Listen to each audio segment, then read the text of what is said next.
सारा हसन ऑफिशियल के साथ मैं हूँ सारा हसन। ईरान इसराइल की जंग को 4 दिन गुजर गए हैं। 4 दिन की इस लड़ाई में दोनों ने एक दूसरे के ऊपर मिसाइल से भरपूर हमले किए हैं, लेकिन ईरान के मिसाइल हमलों ने इसराइल की आवाम को परेशान कर दिया है। ईरान के लॉन्ग रेंज मिसाइल्स ने इसराइल का सबसे अहम शहर तल अवीव और हैफा में भी लोगों को निशाना बनाया है, जिसके बाद इसराइल की आवाम सड़कों पर निकल आई है और सख्त परेशान है। यकीनी तौर पर ये वो दाव था जो कि बेंयामिन नेतन्याहू ने ईरान की आवाम के लिए सोचा था, लेकिन ये उल्टा पड़ गया है। वहीं इसराइल ने भी ईरान के कई शहरों को निशाना बनाया, जिसमें मशहद जैसा मुकद्दस शहर भी शामिल है। इस लड़ाई में अब तक ईरान बड़ी भरपूर कामयाबी से अमेरिका को शामिल होने से रोके रखे हुए है। वहीं दूसरी जानिब ईरान के जौहरी हथियारों को जवाब बनाकर हमला करने वाला मुल्क इसराइल इस वक्त ईरान में रजीम चेंज या आयतुल्लाह खामनाई की हुकूमत के खात्मे की बात क्यों कर रहा है। इस वीडियो में इसी मौजू पे बात करते हैं। बात शुरू होती है गुज़श्ता रात अमेरिका से आने वाली एक खबर से, जिसमें सदर ट्रंप के करीबी एहलकारों ने मीडिया रिपोर्ट्स को कंफर्म किया है कि ईरान जो है ईरान की सुप्रीम लीडर आयतुल्लाह खामनाई साहब को इसराइल जो है असैसिनेट या उनको कत्ल करना चाहता था, लेकिन अमेरिका ने बर वक्त कार्रवाई की और अमेरिका ने ऐसा करने से इसराइल को रोका, जिसके बाद इसराइल ने ऐसा नहीं किया। लेकिन इस सारी लड़ाई में बेंयामिन नेतन्याहू इसराइल के वज़ीर आज़म कई बार ईरान की आवाम को मुखातिब करके ये कह चुके हैं कि वो एक अजीम लोग हैं, उन्हें अपनी आज़ादी के लिए उठ खड़े होना चाहिए और उन्हें अपने राइट्स को इस्तेमाल करना चाहिए। तो नेतन्याहू ईरान की आवाम को मुखातिब करके क्या पैगाम देना चाहते हैं? ख्याल ये किया जाता है कि जब नेतन्याहू ने ये पहला हमला जुमे के दिन किया था, तो तवक्को उनकी ये थी, इसराइल की तवक्को ये थी कि इस हमले के बाद ईरान की आवाम उठ खड़ी होगी, क्योंकि ये हमला तेहरान में किया गया था। तेहरान ईरान का दारुल हुकूमत है और तेहरान में रिहायशी इमारतों को निशाना बनाया गया था। ये जानना भी ज़रूरी है कि 1980 की दहाई में ईरान-इराक जंग के बाद से ईरान की आवाम और ख़ास करके तेहरान के रहने वाले लोग, वो इस तरह के किसी भी हमलों के आदी नहीं रहे हैं। तो उनके लिए यकीनी तौर पे ये स्टेक आउट शॉक था और इसराइल ने इसी चीज़ को प्रीएम्प्ट करते हुए ये सोचा था कि जब वो तेहरान को निशाना बनाएँगे, सिर्फ न्यूक्लियर साइट्स का जवाब बना के तेहरान पर अटैक करेंगे, तो ईरान की आवाम अपनी हुकूमत के खिलाफ खड़ी होगी। लेकिन ऐसा नहीं हुआ। जवाब में ईरान ने क्या किया? जवाब में इसराइल को ये भी लगता था कि जवाब में ईरान जो है वो करीबी मुस्लिम ममालिक में जो अमरीकी अड्डे हैं उनको निशाना बनाएगा, जिसमें ओमान है, कतर है, तुर्की है, कुवैत है। लेकिन ईरान ने ये भी नहीं किया। ईरान ने बहुत ही समझदारी से एक हिकमत अमली अपनाई और उन्होंने लॉन्ग रेंज मिसाइल्स का इस्तेमाल करते हुए ना सिर्फ दुनिया को ये बताया कि ईरान के पास ऐसे मिसाइल्स मौजूद हैं जो ईरान में रह के इसराइल को निशाना बना सकते हैं, और उन्होंने ऐसा किया भी। वहीं उन्होंने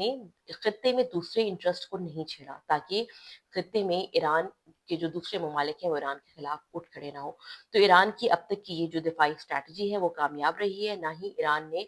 मिडल ईस्ट के रीजन में अमरीकी इंटरेस्ट को हिट किया है, ना ही अपने किसी पड़ोसी मुल्क की सिक्योरिटी वायलेट करते हुए वहाँ पे अटैक किया है। अब तक की इत्तलात के मुताबिक खामनाई साहब को दोबारा बार-बार हिट करने का मकसद भी सिर्फ यही है कि अगर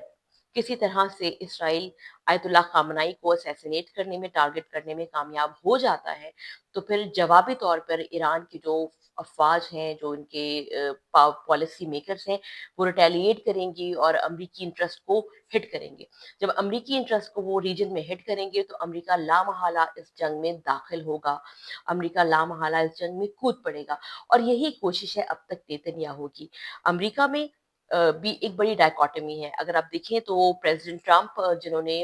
इस इस कैंपेन को चला के वोट लिया था कि अमरीका अब कोई नई जंग शुरू नहीं करेगा, वो खित्ते में, दुनिया में अमन की बात करते थे, अपने आप को अमन का दाई समझते हैं।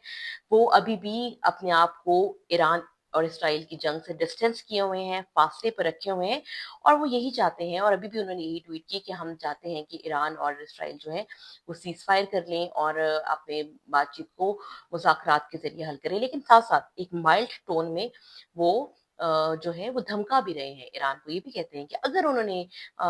खित्ते में अमेरिकन इंटरेस्ट को चैलेंज किया, अटैक किया, तो then there will be a wide war और बड़ा रिटेलिएशन होगा जिसकी ईरान ने तवक्को भी नहीं की होगी। लेकिन बहरहाल अभी तक اسرائیل اپنی بہت زیادہ کوششوں کے باوجود بھی براہ راست امریکہ کو ایران اسرائیل جنگ میں شامل کرنے میں ناکام رہا ہے، اور اس سے نیتن یاہو کی ایک بڑی ناکامی سمجھ رہے ہیں، اور یہی لوگ ہیں جو اب کہتے ہیں کہ نیتن یاہو جو ہے وہ فرسٹریٹ ہو رہے ہیں، اور ایران کی طرف سے جو حکمت عملی اپنائی گئی ہے، جو چل رہی ہے، وہ اس سے بہت زیادہ پریمپٹ نہیں کر رہے تھے، وہ پروٹیکٹ نہیں کر رہے تھے۔ گو کہ پریزیڈنٹ ٹرمپ جو ہے وہ کافی انپریڈکٹیبل انسان ہے، ابھی تک تو وہ یہی کہہ رہے ہیں کہ وہ اس جنگ میں شامل نہیں ہے، کچھ پتہ نہیں کس وقت وہ اس جنگ میں شامل ہو جائے، لیکن اگر وہ اس جنگ میں شامل ہو جاتے ہیں then it's going to be a big mess, ایک بڑی لڑائی ہوگی۔ اس لڑائی میں امریکہ کو دوبارہ ایک جنگ میں ریجن میں آنے کا موقع ملے گا، اور اس کے ساتھ ساتھ ایران کے پاس جو آپشنز ہیں وہ بھی بڑی خطرناک ہے۔ ایران کے پاس سب سے بڑی آپشن یہ ہے کہ وہ آبنائے ہرمز، جو کہ اسٹریٹ آف ہرمز ہے، جو ایران اور عمان کے کنٹرول میں ہے، وہ اگر اس کو بند کر دیتا ہے تو دنیا میں جو آئل کی ترسیل ہے، جو تیل کی ترسیل ہے، وہ رک جائے گی۔ اور ابھی بھی جب یہ جنگ شروع ہوئی تھی تو انٹرنیشنل مارکیٹ میں جو آئل پرائسز ہیں وہ $78 فی بیرل تک پہنچ گئی تھی، اور اگر یہ لڑائی بڑھتی ہے اور اسٹریٹ آف ہرمز، جو آبنائے ہرمز ہے، جو سمندری آبی گزرگاہ ہے، اس کو بند کر دیا جاتا ہے، تو پھر توقع ہے کہ یہ جو تیل کی قیمتیں ہیں وہ انٹرنیشنل مارکیٹ میں $100 فی بیرل تک چلی جائیں گی۔ $100 فی بیرل تک جانے سے نقصان پوری دنیا کی اکانومی کا ہوگا، پاکستان کا بھی ہوگا، لیکن روس کو اس سے بہت فائدہ ہوگا، اور امریکہ ابھی نہیں چاہتا کہ روس کو کسی بھی قسم کا مالی فائدہ پہنچایا جائے، تاکہ روس تیل کی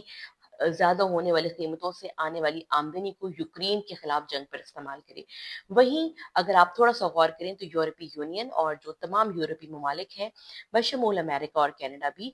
وہاں پہ لوگوں کی جو زندگی گزارنے کی کاسٹ ہے وہ بہت بڑھ گئی ہے، تو اگر آئل پرائسز بڑھتی ہیں تو یقینی طور پر کاسٹ آف لیونگ اور بڑھے گی، اور ان ملکوں میں بھی مظاہرے شروع ہو جائیں گے۔ امریکہ میں اس وقت بھی پریزیڈنٹ ٹرمپ کے خلاف ایک وائڈ آواز سر اٹھا رہی ہے، اور اگر وہ ایک نئی جنگ میں شامل ہوتے ہیں تو نہ صرف ان کے مخالفین کو ان پہ تنقید کا ایک موقع ملے گا،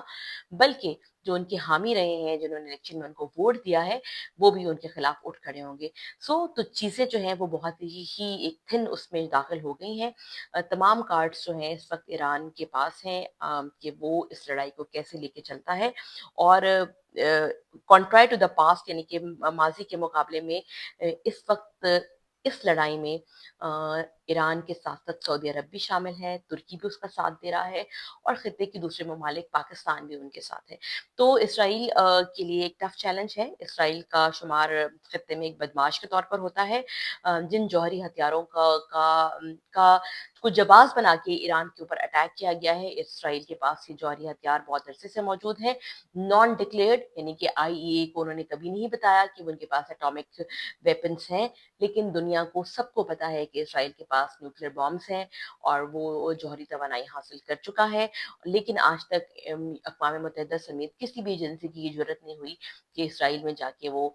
چھاپا مارے، دیکھ سکے، کیونکہ بہرحال اسرائیل کو آشرواد حاصل ہے۔ دوسری جانب ایران کی ایکسٹریملی ویل آرگنائزڈ اور ویل پلانڈ